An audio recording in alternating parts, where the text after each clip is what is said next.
Assalamualaikum warahmatullahi wabarakatuh. Perkenalkan, nama saya Verena Andini dari D3 semester 4B. Di sini saya akan menjelaskan tentang analisa mangan. Mangan adalah suatu elemen kimia dengan simbol Mn yang banyak dijumpai pada garam seperti mangan nitrat, mangan klorida, serta mangan sulfat sebagai ion Mn2+. Dalam analisa mangan terdapat ada beberapa uji. Yang pertama adalah uji pemanasan kering. Bahannya adalah garam dalam tabung reaksi, penjepit tabung, serta kompor Bunsen. Prosedurnya, ambil garam dalam tabung reaksi, panaskan di atas kompor Bunsen, lalu garam akan berubah warna menjadi hitam atau kecoklatan. Yang kedua adalah uji nyala api. Bahannya adalah garam murni yang tertampung pada gelas atau kaca arloji, asam klorida pekat, metang pengadu, ozobolat, serta kompor Bunsen. Prosedurnya, ambil sedikit garam, tambah asam klorida pekat, aduk sampai kental atau sampai berupa pasta. Nah, lalu pasta tersebut diambil dengan ozobolat dan dipanaskan di atas kompor Bunsen. Nah, di sini terjadi nyala api yang teroksidasi. Nyala api yang berwarna hijau itu menunjukkan adanya ion mangan. Yang ketiga adalah boraks bed test. Bahannya adalah garam murni, boraks, ozobolat, serta kompor Bunsen.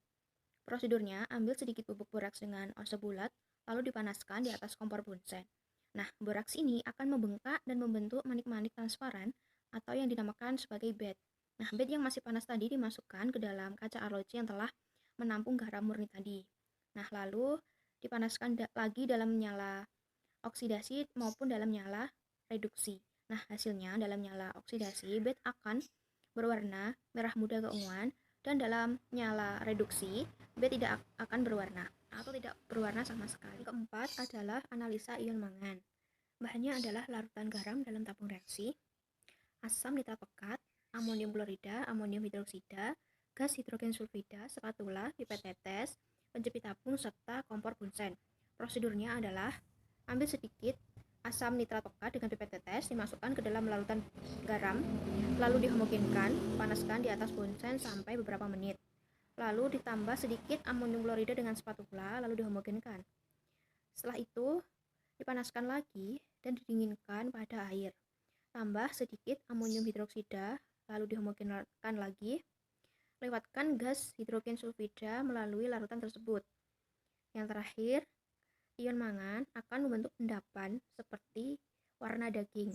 Yang kelima adalah tes amonium hidroksida dengan air bromin. Bahannya adalah larutan garam, air bromin, natrium hidroksida, serta pipet tetes.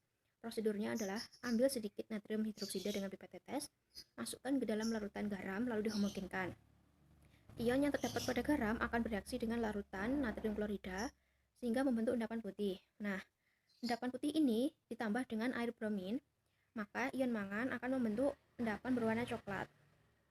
Yang keenam adalah uji timbal peroksida. Bahannya adalah endapan yang dihasilkan dari uji natrium hidroksida dengan air bromin, asam nitrat pekat, timbal peroksida, spatula, pipet tetes, penjepit tabung, serta kompor Bunsen. Prosedur yang pertama adalah ambil sedikit asam nitrat pekat dengan pipet tetes, dimasukkan ke dalam endapan tersebut, lalu ditambah sedikit timbal peroksida dengan spatula. Panaskan dan didinginkan hingga membentuk endapan.